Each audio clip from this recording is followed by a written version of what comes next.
मैं डॉक्टर अंकुर गोस्वामी, एमसीए विभाग, अभियांत्रिकी महाविद्यालय बीकानेर से आज डिस्कशन के लिए लेके आया हूँ आर्टिफिशियल इंटेलिजेंस में एक टॉपिक लर्निंग, हिंदी में। ये आपका सिलेबस बीटीयू और आरटीयू दोनों में लागू होता है। यहाँ पर आप अंतिम छोर पे देखेंगे एक्सपर्ट सिस्टम यहाँ पे लिखा हुआ है, और इसके अंदर एक्सपर्ट सिस्टम के अलावा जो टॉपिक हमको डिस्कस करने होते हैं वो है concept of learning, rote learning, learning by induction, explanation based learning. Learning से तात्पर्य हमारा होता है कि हम लोग किस प्रकार से किसी भी नॉलेज को एक्वायर करते हैं, उसे समझते हैं और अपने समझ को और अधिक परिष्कृत करते हुए इसको एक एक्सपर्टाइज के रूप में डेवलप कर लेते हैं, स्किल के रूप में बना लेते हैं, जैसा कोई और नहीं कर सकता। और ये आप लोग कर पाते हैं 3 तरीकों से, या तो सेल्फ स्टडी से, या फिर कोई आपको ये सिखा दे, या फिर ऐसा कोई एक्सपीरियंस आपके साथ हो जाए जिससे आपको ये ज्ञान हो जाए। जैसे कि हिंदी आपके साहित्य में भी कहा जाता है कि तापत्रय होते हैं जिनके द्वारा हम लोग कोई भी इंफॉर्मेशन सीखते हैं। ये लर्निंग जो है, ये भले ही आप चर्चा करें ह्यूमन लर्निंग के बारे में या फिर आप चर्चा करें मशीन को सिखाने के मामले में, दोनों ही मामले में यही 3 तरीके लागू होते हैं जिसके द्वारा आप लोग लर्न करते हैं। इसके ह्यूमन लर्निंग के बारे में अगर मैं कहूं तो बहुत सालों से साइकोलॉजी में या फिर कॉग्निटिव साइंस अप्रोच में इस तरह की खोज की जा रही है किस प्रकार से ह्यूमन का माइंड सीखता है। जबकि मशीन लर्निंग के अंदर, क्योंकि हमारा पाला मशीनों से पड़ता है, इसलिए हम लोग उस प्रकार के रिसर्च या फिर ऐसी ऐसी टेक्निक्स का ध्यान देते हैं जिसके द्वारा मशीन्स सेल्फ लर्निंग मोड में आ सके या फिर अपने आप कोई नई चीज अपने अंतर्गत ला सके। हमारे सामने डोनाल्ड मिशी की एक डेफिनेशन जो कंप्यूटर जर्नल में लिखी गई थी 1991 में, वो सामने है। A learning system uses sample data to generate update basis for the improved performance on subsequent data from the same source and expresses the new basis in intelligible symbolic form। इसमें 3 चीज सामने आती हैं। एक तो हमारे पास में सैंपल डेटा मौजूद होना चाहिए जिसके ऊपर हमें कोई ना कोई लर्निंग सीखनी है, नॉलेज एक्वायर करनी है। तो हमारे पास में सैंपल डेटा मौजूद है। और लर्निंग का मतलब कभी भी ऐसा नहीं है कि वही डेटा, वही टास्क सेम अगर हम बार बार रिपीट करते रहे। हमें हर बार अपनी पुरानी टास्क को सुधारना होता है, यानी सब्सिक्वेंट डेटा हमारे पास में और जनरेट होंगे, लेकिन सोर्स सेम रहेगा, टास्क और एनवायरनमेंट वही रहेगा, लेकिन एक्सपीरियंसेस हमें नई चीजें इनकलकेट करने के लिए देंगे। और ये नया कैसे पता चलेगा? तो हम लोग अपनी परफॉर्मेंस को किसी न किसी रूप में दूसरों को समझा पाए किसी भी सिंबॉलिक फॉर्म के अंदर कि ये हमने नई चीज सीखी है। तो डोनाल्ड मिची ने इस प्रकार से 1991 में कंप्यूटर जर्नल में कहा था। इसके अतिरिक्त learning denotes changes in the system that are adaptive in the sense that they enable the system to do the same task or tasks drawn from the same population more effectively the next time। तो यहां पर भी Herbert सिमन ने भी यही बात कही है, 1983 में मशीन लर्निंग के अंदर कही थी उन्होंने भी यही बात कही है कि हम लोग जब भी नेक्स्ट टाइम में किसी भी टास्क को परफॉर्म करें तो वो ज्यादा अधिक शुद्धता से और अच्छे तरीके से किया जाना चाहिए। सेम पॉपुलेशन रहना चाहिए, सेम डेटा रहना चाहिए, सेम एनवायरनमेंट रहना चाहिए, लेकिन हमारा सिस्टम एक तो एडेप्टेबिलिटी वाला हो, कोई भी नई चीज सीखने वाला हो, और नया सीखने के लिए उस नई जो प्रयोग किया गया है उसके सारे सेंसर्स उसको अडेप्ट कर सकते हो, ले सकते हो इनपुट के रूप में, और हम नया और अच्छा कर पाए। तो हम लोग इसको क्या कहेंगे? लर्निंग कहेंगे। तो हर्बर्ट सिमन ने 1983 में भी यही बात कही थी। डेफिनेशंस के माध्यम से तो यही समझ में आता है कि हमारे पास में कुछ इनपुट डेटा है और उसको हम बार बार किसी टास्क को परफॉर्म करने के लिए इस्तेमाल करते हैं, लेकिन जो जो इंप्रूवमेंट होती रहती है उस इंप्रूवमेंट को हम लोग मेजर कर पाए कि अब कितनी इंप्रूवमेंट हुई और उसे कॉम्प्रिहेंसिबली दिखा भी पाए। तो हम ये कह सकते हैं कि एक वेल पोज्ड लर्निंग प्रॉब्लम क्या होगी, जिसमें हमारे पास में टास्क है जिसे हमें परफॉर्म करना है और उन एक्सपीरियंसेस को लगातार निखारते जाना है, और उस निखारने के इंडिकेटर को परफॉर्मेंस मैट्रिक्स के रूप में हमें दिखाना भी है। यानी आपकी परफॉर्मेंस मैट्रिक्स लगातार उत्तरोत्तर सुधरती है जब आप एक्सपीरियंसेस से गुजरते हैं। वो एक्सपीरियंसेस सारे सारे किसके ऊपर करते हैं? टास्क के ऊपर करते हैं। तो pre improves on experiences done on T.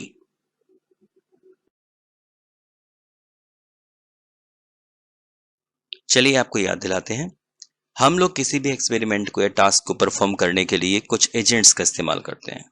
ये एजेंट्स वो होते हैं जो एक्चुअली एक्शन करते हैं किसी पर्टिकुलर एनवायरनमेंट में। और एनवायरनमेंट क्या होता है? उसके अंदर वो तत्व होते हैं जो अपने टास्क को कहीं ना कहीं अफेक्ट करते हैं। तो एजेंट्स एक्शन के द्वारा एनवायरनमेंट में मौजूद टास्क के मौजूद अदर वेरिएबल्स को इस्तेमाल करते हुए अपना टास्क परफॉर्म करते हैं। और जब ये टास्क पूर्ण हो जाता है तो हम सेंसर्स के द्वारा इसको सुनते हैं, रिजल्ट को देखते हैं और उसके बाद पता लगाते हैं कि क्या ये टास्क पहले की तरह ही हुआ या फिर इससे कुछ बेहतर हुआ या फिर इससे कुछ खराब हुआ। तो परफॉर्मेंस मैट्रिक्स के हिसाब से लगातार यदि हमारा टास्क जो है वो सुधरते हुए क्षेत्र में जाता है तो उसे हम लोग कहते हैं कि हमने अब कुछ लर्न किया। तो हमारे पास में किसी भी एनवायरनमेंट को नॉलेज एक्विजिशन के लिए इस्तेमाल करने के लिए अगर हम लर्निंग के रूप में लेना चाहें तो हमारे पास में एजेंट्स एक्शन करेंगे, एनवायरनमेंट के अंदर करेंगे और एनवायरनमेंट को चेंजेस को सेंस करने के लिए अगेन हम लोग कुछ न कुछ सेंसर्स का इस्तेमाल करेंगे जो एजेंट्स को अगेन कुछ और इंप्रूव्ड इंफॉर्मेशन देंगे। फर्ज करें कि हमें दी हुई पॉपुलेशन में से ये पता करना है कि इस पॉपुलेशन में से कितने लोग ऐसे हैं, कितनी आबादी ऐसी है जो कोरोना डिजीज से इफेक्टेड है, इन्फेक्टेड है। अगर हमें ये पता हो कि हमारी टास्क क्या है, तो हमारी टास्क क्या है कि हमें पहचानना है कि कौन सा व्यक्ति कोरोना से पॉजिटिव सिम्टम लिए हुए है या फिर कोरोना से नेगेटिव सिम्टम लिए हुए है। इसके लिए हमें क्या चाहिएगा? हमें अपने एनवायरनमेंट के रूप में या एक्सपीरियंस के रूप में या फैक्ट्स के रूप में हमें चाहिए अपने सिम्टम्स का डेटाबेस जो पेशेंट्स के अंदर हम लोग चेक करेंगे। हमारे पास में इटली से, स्पेन से, आदि जगहों से, चाइना से हमारे पास में कुछ ऐसी इंफॉर्मेशन थी कि अगर मान लीजिए कोई भी कोरोना पेशेंट होता है तो उसके सिम्टम्स के अंदर ये चीजें आती हैं। तो हम लोग उन बेसिस हाइपोथेसिस को इस्तेमाल करते हुए पेशेंट्स को चेक करेंगे और दर बदर अगर मान लीजिए हम लोग पेशेंट्स को चेक करते जाएं और हमारी प्रिसीजन या एक्यूरेसी बेहतर से बेहतर होती चली जाए और हम अधिक से अधिक लोगों को जल्दी से जल्दी चेक कर पाएं, आइडेंटिफाई करके उनको कैटेगरी में डाल पाएं कि ये नेगेटिव है, ये पॉजिटिव है। तो जैसे जैसे हमारे सुधार होता जाएगा उसी प्रकार से हमारा एक्सपीरियंस जो है वो और बेहतर होता जाएगा। तो हम लोग कहेंगे कि इसे हम लोग लर्न कर रहे हैं। अगले एग्जाम्पल के अंदर हम लोग देखते हैं कि स्पीच रिकॉग्निशन के अंदर अगर कोई मान लीजिए आपको बोला हुआ एक बहुत बड़ा पेज दे दिया जाए और आपको पहचानना हो कि ये शब्द क्या बोला गया था, तो उसकी स्पीच को रिकॉग्नाइज करना है, तो हमारे पास में पहले क्या मौजूद होना चाहिए कि ये शब्द पर्टिकुलर इस लैंग्वेज के अंदर कैसे बोला जाता है। हमारे पास में स्पीच रिकॉग्निशन के लिए डिक्टम है एक, और उसमें से हमारे पास में डेटाबेस मौजूद है जिसमें ये बताया जाता है कि ये शब्द कैसे बोला जाता है। और अगर मान लीजिए हम लोग उसके बोले हुए शब्द को सही सही पहचान पाने में सक्षम हो जाते हैं तो हम उस परसेंटेज को निकालेंगे जिस परसेंटेज से ये शो हो जाए कि हम लोगों ने बेहतरीन ढंग से, यानी out of 100 words we have successfully, अगर मान लीजिए मैं कहता हूं कि 80 शब्द भी हम लोगों ने ढूंढ लिए तो हमारी परसेंटेज क्या हो जाएगी? बढ़ जाएगी। और अगली बार अगर मान लीजिए हम लोगों ने 82 शब्द ढूंढ लिए, 83 शब्द ढूंढ लिए, तो हमारी डे बाय डे इंफॉर्मेशन जो है वो परफॉर्मेंस जो है वो बढ़ती हुई जा रही है। और इसी को हम लोग कहते हैं कि हम लोग लर्निंग कर रहे हैं। ये परफॉर्मेंस इंडिकेटर ऐसा नहीं है केवल ह्यूमन लर्निंग के लिए ही मौजूद हो, मशीन लर्निंग के अंदर भी यही इंडिकेटर्स देखे जाते हैं। मान लीजिए किसी मशीन को ये कहा जाए कि ये जो वोकल कॉर्ड आप सुन रहे हैं, वोकल सुन रहे हैं, इसमें कौन कौन से शब्द आपने सुने, तो उसके लिए भी मशीन को ट्रेन करना पड़ेगा और उसके लिए जो तरीके हम लोग इस्तेमाल करेंगे वो मशीन लर्निंग से संबंधित होंगे, लेकिन फिर भी मशीन सीख पाएगी। आपको गेम खेलना है मशीन के साथ में और मशीन को सारी सारी स्ट्रेटजीज या प्लान्स जितने आप जानते हैं अगर मान लीजिए वो उसको आप बतला देते हैं तो मशीन बेहतरीन ढंग से गेम खेल रही होगी। लेकिन अगर मान लीजिए सामने वाले प्लेयर ने जो भी चाल चली और उसके हिसाब से मशीन ये पता लगा ले कि हाँ ये भी एक नई चाल हो सकती है और उसके हिसाब से अपना डेटाबेस को अपडेट कर ले, तो ये हो जाएगी आपकी मशीन लर्निंग। इसी के अलावा हम लोग जैसे कहते हैं कि अगर मशीन के फॉन्ट्स के अंदर मान लीजिए हैंड रिटन राइटिंग आ जाए, और मान लीजिए मशीन आपके लिखे हुए अक्षर को पहचान करके अपने फॉन्ट्स जनरेट कर ले, तो ऐसी लैंग्वेज राइटिंग के लिए या स्पोकन लैंग्वेज के लिए हम लोग जिस भी तरीके का इस्तेमाल करेंगे वो मशीन लैंग्वेज के लिए दायरे में आएगी। इसके अलावा कंप्यूटर की परफॉर्मेंस कैसे सुधरे, इसके लिए भी हम लोग मशीन लर्निंग का इस्तेमाल करते हैं। इसके लिए हम लोग डेटा माइनिंग या डेटा वेयर हाउसिंग का इस्तेमाल कर सकते हैं, जिसके आधार पर हम लोग ये जान पाएंगे कि मशीन को किस प्रकार से सिखाया जा सकता है। तो चलिए दोस्तों, हम लोग आ पहुंचे हैं टाइप्स ऑफ लर्निंग के ऊपर, जिसमें हम लोग ये देख रहे हैं कि सबसे पहले है सुपरवाइज्ड लर्निंग। जब बच्चे को चलना सिखाया जाता है तो हर एक स्टेप को उसको बतलाया जाता है कि देखिए ऐसे चलना है। जब बच्चे को स्कूल में पहली बार दाखिला होती है तो मैडम अपने हाथ से लिखवाती है उसको कि ऐसे लिखना है, यानी इनपुट भी आप साथ में बैठ करके देते हैं, और जो डिजायर्ड आउटपुट आता है उस आउटपुट को भी आप लोग नोटिस करते हैं, पहचानते हैं, और गलती करते हैं तो उसको सुधरवाते हैं। तो ये हुई सुपरवाइज्ड लर्निंग। अगर हम अनसुपरवाइज्ड लर्निंग की बात करें तो आपको दिया जाएगा, जैसे बैंकों में सवाल नहीं आते जिसके अंदर कुछ सीरीज दे दी गई है और बीच का एक अंक छुपा दिया गया है, इससे हमें पहचानना पड़ता है कि ये पैटर्न किस ओर हमें इंडिकेट कर रहा है, और उस पैटर्न के हिसाब से उस जगह पर जो खाली स्थान दिया गया है उस पर क्या आंसर आएगा। यानी आपको एक पूरा पूरा पार्ट पढ़ाया गया और उस पार्ट को पढ़ाने के बाद में फिल अप द ब्लैंक्स पूछे गए, उसके अंदर वो कौन सा शब्द होगा जो आएगा वो आप लोग बतलाएंगे। तो कैसे बतलाएंगे? अनसुपरवाइज्ड लर्निंग के द्वारा बतलाएंगे। इसमें कोई भी ऐसा व्यक्ति नहीं है जो आपको पकड़ के बतलाए कि ऐसा लिखना है। इसी हिसाब से रीइंफोर्समेंट लर्निंग होती है, यानी कि आपको बार बार पुनरावृत्ति के द्वारा आपको करवाया जाता है काम, जब तक के लिए आप सही ना कर लें। यानी आप लोग बार बार उसी कार्य को करते रहेंगे तो कभी ना कभी एक बार तो आप लोग सही कर पाएंगे, क्योंकि इसमें सुधार होगा। क्योंकि लर्निंग का मतलब ही कहां से है कि आप नॉलेज एक्वायर करते जाओ और पुराने वाली नॉलेज के ऊपर सुधार करते। तो हम लोग बेसिकली नॉलेज एक्विजिशन को लर्निंग करने के लिए जब दो तरीकों से इस्तेमाल करते हैं, एक वो नॉलेज होती है जिसके अंदर हर चीज हमें जैसी है वैसी ही सीखनी पड़ती है। जैसे सूर्य हमेशा पूर्व की ओर उगता है, हमारे बाईं ओर हृदय होता है, हमारे लंग्स इस तरह से होते हैं, हमारी बॉडी पार्ट्स इस तरह से होते हैं, हमारी किताबों के अंदर पेजेस होते हैं, हमारे कंप्यूटर के अंदर इतने अल्फाबेट्स होते हैं या इतने करेक्टर्स होते हैं, इतने बिट्स और बाइट्स होते हैं। ये सारी वो इंफॉर्मेशन हैं जो कि डिक्लेरेटिव रूप में आपको दिए जाएंगे। कंसेप्ट्स होते हैं, उनको भी हम लोग कैसे करते हैं, हम लोग को डिक्लेरेटिव नॉलेज के रूप में दी जाती है। हमारे पास में प्रिफर्ड वैल्यूज ऑफ पैरामीटर्स है कि ये इसके साथ कंपेटिबल है, ये इसके साथ कंपेटिबल नहीं है। ये कंपेटिबिलिटी का इश्यू जो है या फिर ये चीज ऐसे होती है, ये हमारी प्रिफर्ड वैल्यूज ऑफ पैरामीटर्स है। कुछ ग्रामर्स जो हमारे पास में बहुत सालों से है और बार बार इस्तेमाल करने के आधार पर उनको बहुत ही संशोधित करके लिखा गया है, जैसे हिंदी, संस्कृत और अंग्रेजी। और कुछ हमारे कंप्यूटर कोडिंग की जो ग्रामर्स है, सिंटैक्स है, सिमेंटिक्स है, इनको अगर मान लीजिए मैं कहूं तो ये कौन सी नॉलेज होगी? ये डिक्लेरेटिव नॉलेज होगी। कुछ टेक्सोनॉमीज होती हैं जिसको कि उसी रूप में पढ़ा जाता है जिस प्रकार से वो लोग लिखी गई हैं। तो ये सभी की सभी नॉलेज किस प्रकार की नॉलेज होगी, इसमें आप लोग कोई नया एक्सपेरिमेंट करके चेंज नहीं कर सकते। इसको हम लोग कहते हैं डिक्लेरेटिव नॉलेज, जिसको कि पहले लिख दिया जा चुका है, अब उसके अंदर चेंज होना संभावित नहीं है।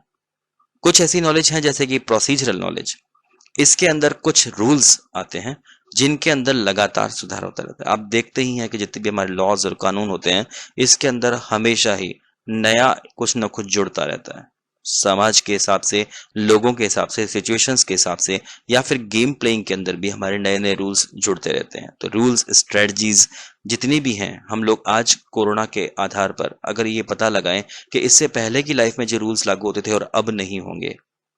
पहले इंडिया के अंदर कहीं पर भी स्पिटिंग अलाउड थी, अब मेरे ख्याल से कोरोना के बाद में कोई भी व्यक्ति किसी प्रकार से अगर खांस भी लेगा तो भी लोग बाग क्या हो जाएंगे? चिंतित हो जाएंगे। इसी प्रकार के ग्राफ एंड नेटवर्क्स जो है हमारे पास में, इसमें कितना भी चेंज कर सकते हैं हम लोग।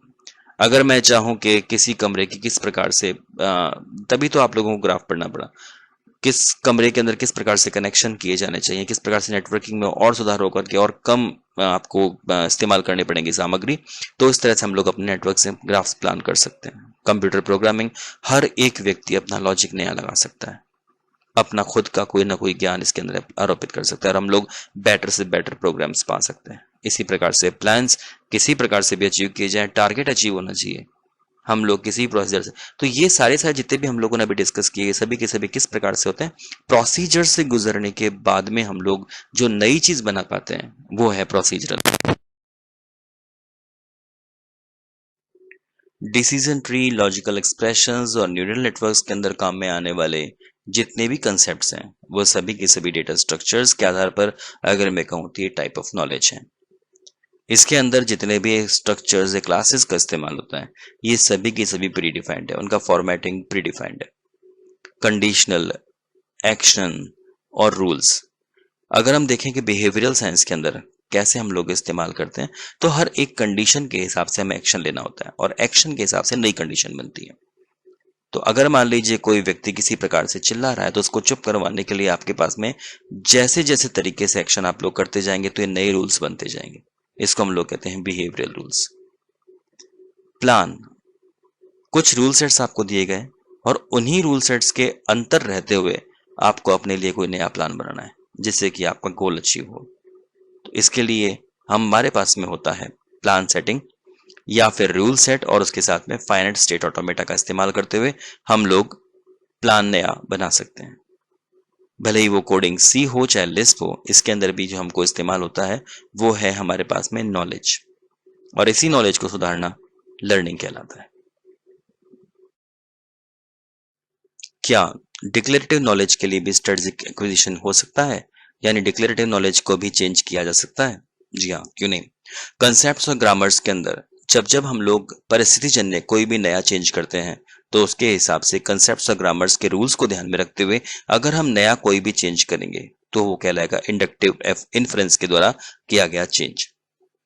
यानी किसी भी नए शब्द या नए वाक्य, नए नियम की उत्पत्ति के लिए पिछले नियमों को न तोड़ते हुए कोई नया नियम बनाया जाता है तो उसको हम लोग कहते हैं inductive inference. Preferred values of parameter, preferred values of parameters के लिए आज के परिप्रेक्ष्य में लागू होने वाले जितने भी पैरामीटर्स हैं वो पिछले कुछ जमाने में नहीं लागू होते होंगे तो कोई दिक्कत नहीं, ये डिक्लेरेटिव नॉलेज रहेगी लेकिन वो टाइम और इवेंट्स या कंडीशंस के ऊपर डिपेंडेंट हो जाएगी। इसी प्रकार से टेक्सोनॉमी के अंदर पहले कुछ और होता हो और अब कुछ हो गया और, तो क्लासिफिकेशन करते वक्त में भी हमें अपने समय या काल के हिसाब से या फिर जनरेशन के हिसाब से हमें नई टेक्सोनॉमी का इस्तेमाल करना पड़ता है। लेकिन नियम और चीजें और वही आपके पास में कंसेप्ट हो, चाहे ग्रामर्स हो चाहे प्रेफर्ड वैल्यूज हो, स्थान के हिसाब से या फिर परिस्थिति के हिसाब से या फिर समय के हिसाब से जरूर चेंज होती हैं लेकिन रूल्स वही रहते हैं। लर्निंग कहाँ नहीं, प्रोसीजरल नॉलेज के अंदर अगर हम देखें तो रूल्स की ताकत, ग्राफ्स और नेटवर्क्स, कंप्यूटर प्रोग्राम्स, प्लान्स, इनको एग्जीक्यूट करने के लिए प्रोसीजर के थ्रू गुजारने के लिए भी हम लोग कई प्रकार की इन्फ्रेंसिंग करते हैं।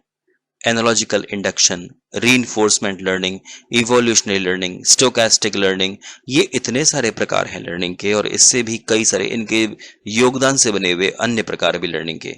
ये सभी के सभी लर्निंग नई स्ट्रेटजीज को एक्वायर करने के लिए इस्तेमाल होती हैं, भले ही वो प्रोसीजरल नॉलेज के द्वारा हो चाहे वो डिक्लेरेटिव नॉलेज के द्वारा हो। आइए कंसेप्ट लर्निंग का एक और प्रकार देखते हैं जिसके अंदर आइडेंटिफिकेशन या क्लासिफिकेशन होता है। आपके कई सारे क्षेत्रों में ये यूज होता है। जैसे मान लीजिए किसी भी सामग्री जब भी हम लोग परचेज करके लाते हैं या फिर दुकानों के अंदर ये सामग्री बेची जाने लायक है या नहीं है, यानी डिफेक्टिव है या नहीं है, इसको क्लासिफाई करते वक्त में भी आपके पास में डिक्लेरेटिव लर्निंग का, एक्सप्लेनेशन बेस्ड लर्निंग का कोई ना कोई प्रकार होना जरूरी है।